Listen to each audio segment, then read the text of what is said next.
selamat datang kembali di Klinik Med 21. Kali ini kita akan kembali membahas tentang kesamaan polinomial. Ini adalah materi dari matematika peminatan untuk kelas 11 MIPA. Nah, materi yang akan kita bahas ini adalah materi yang berwujud pembahasan soal. Dan kebetulan untuk soalnya sudah kami persiapkan. Nah, ini adalah soalnya. Jika kesamaan polinomial, nah ini diketahui kesamaan polinomialnya ini. Nah, seperti yang sebelumnya, tanda sama dengan 3 itu artinya ekuivalen, ya, melambangkan dia adalah ekuivalen antara ruas kiri akan ekuivalen dengan ruas kanan. Yang artinya kita akan mengkondisikan supaya ruas kanan ini nilainya harus sama dengan yang ruas kiri. Maka kita akan melakukan operasi hitung aljabar untuk menentukan nilai A, nilai B, dan nilai C-nya ini berapa. Kemudian pertanyaannya adalah nilai A tambah B tambah C-nya itu berapa? Ya, kita akan masuk ke pembahasannya. Nah, ini soalnya saya copy paste saja. Soalnya saya copy paste. Nah, kalian bisa lihat di ruas kiri, ini adalah fungsi polinomial. Dan di ruas kanan itu fungsi polinomial, tapi kedua fungsi ini harus ekuivalen. Nah, supaya kita bisa mengkondisikan fungsi itu menjadi ekuivalen, yang kita lakukan adalah apa? Kita samakan penyebutnya. Nah, yang kita lakukan pertama adalah penyebutnya yang saya lingkari ini dikalikan dengan yang sini. Oke. Kemudian setelah itu, penyebutnya yang bagian yang sini kita kalikan dengan yang sini. Kita kalikan dengan yang sini. Dan yang terakhir yang kita lakukan adalah penyebutnya saling dikalikan. Seperti ini. Nah, sehingga kita akan peroleh, nah, seperti ini. Jadi, A dikalikan X kuadrat ditambah X ditambah 1, kita peroleh yang ini. Kemudian ditambah, kita ikuti ditambah di sini.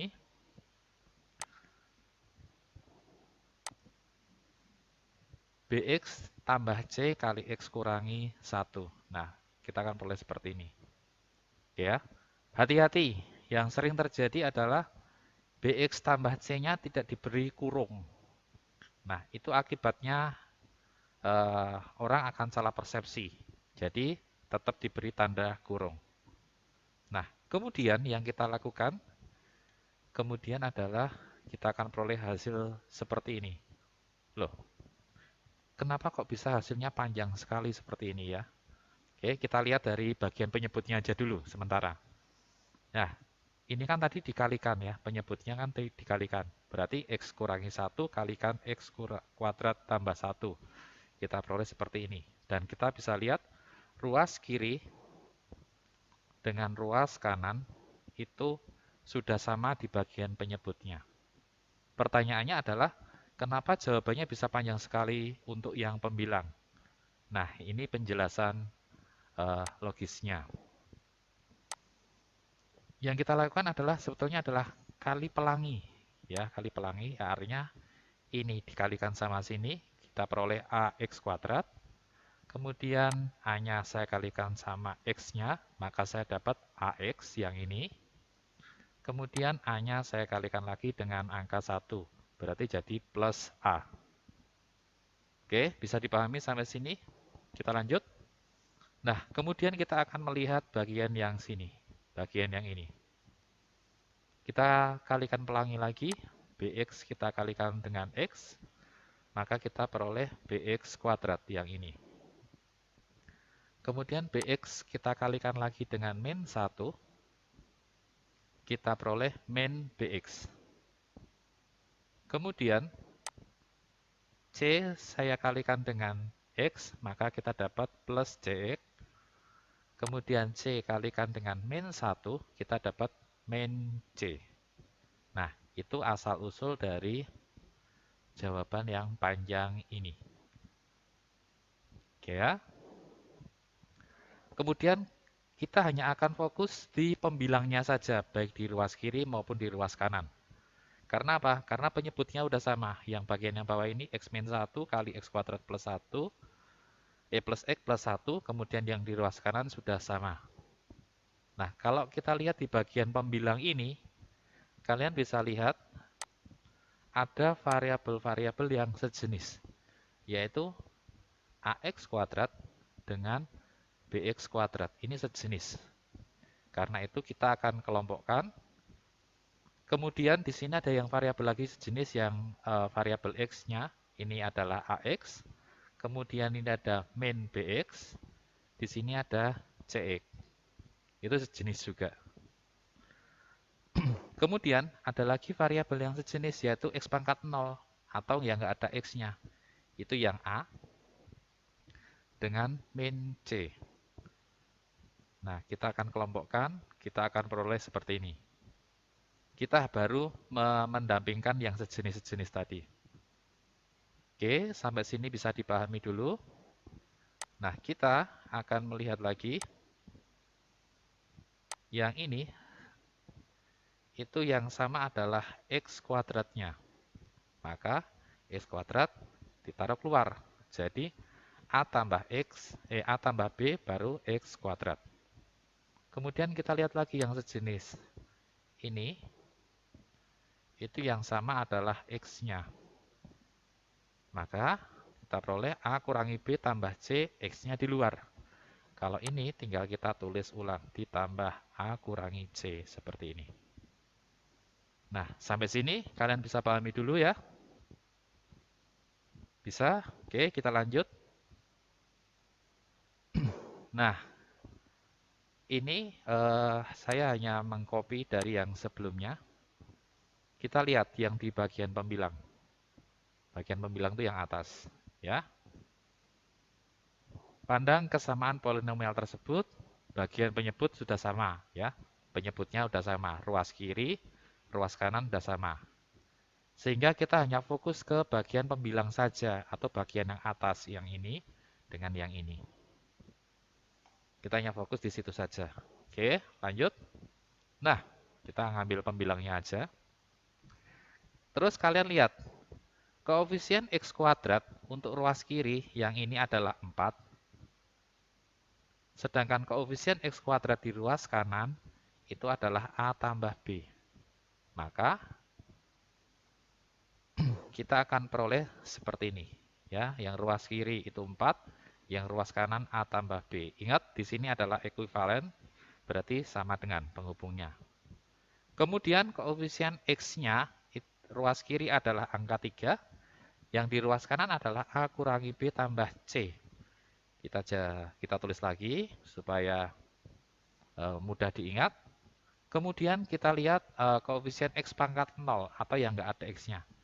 Yang di ruas kiri itu adalah angka 1, yang di ruas kanan adalah A kurangi C. Kita peroleh seperti ini. Terus kalian ingat lagi, tadi pertanyaannya apa? Tentukan nilai A tambah B tambah C, ya kan? A tambah B tambah C. Nah, di sini udah langsung ketahuan nih. A tambah B-nya adalah 4, ya. Udah langsung ketahuan di sini. Berarti sebetulnya yang kita cari sekarang adalah apa? Yang nilai C-nya saja yang kita cari. Caranya bagaimana? Kita lanjut saja. Nah,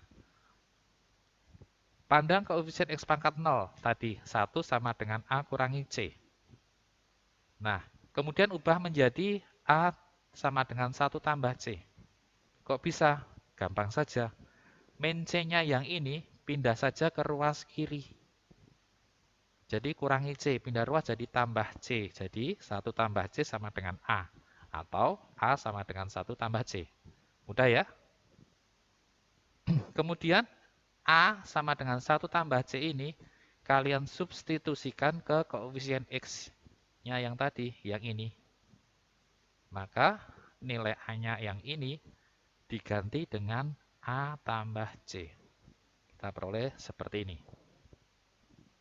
Lanjut, di sini ada plus C, berarti jadi plus 2C. Kemudian di sini ada plus 1, pindah ke ruas kiri jadi min 1. Maka kita akan peroleh 3 kurangi 1 sama dengan 2C kurangi B. Berarti jadi 2 sama dengan 2C kurangi B. Kemudian kita paksa jadi B sama dengan. Atau dengan kata lain, min B-nya ini dipindah ke ruas kiri, angka 2-nya ini pindah ke ruas kanan. Kita peroleh seperti ini. B sama dengan 2C kurangi 2. Lanjut. Oke. Kemudian yang dilakukan berikutnya adalah substitusikan A sama dengan 1 tambah C yang tadi. Dan B sama dengan 2C kurangi 2 ke koefisien X kuadrat. Nah, ke sini. Maka kita akan peroleh seperti ini. Jadi A-nya yang ini diganti ini. Kita peroleh yang ini. Kemudian B-nya yang ini kita ganti dengan yang ini. Maka di sini ada 2C kurangi 2. Kemudian kita lihat lagi di sini. Nah, di sini ada plus C plus 2C. Berarti jadi plus 3C. Kemudian 1 kurangi 2, min 1. Nah, kemudian min 1-nya pindah ke ruas kiri. Nah, berarti plus 1 jadi 5. Sama dengan 3C. Maka C sama dengan 5/3. Atau dengan kata lain apa nih? 3C. Artinya 3 kali C. Kali pindah ruas jadi bagi. Nah, itu alasan kenapa 5/3. Nah, di sini C-nya udah ketemu. Berarti pertanyaannya bisa langsung dikerjakan. A tambah B tambah C berapa? Lah ini A tambah B-nya kan tadi udah ketemu 4. Kemudian C-nya kan udah ketemu 5/3. Nah, tinggal ditambah aja biasa. 4 itu artinya 12/3. Ditambah 5/3, berarti jadi 17/3. Atau 5/2/3. Nah, ini yang sering lupa. Kesimpulan dari pekerjaannya, jadi nilai A tambah B tambah C sama dengan 5/3. Begitu untuk penjelasan tentang materi ini. Dan terima kasih. Selamat belajar.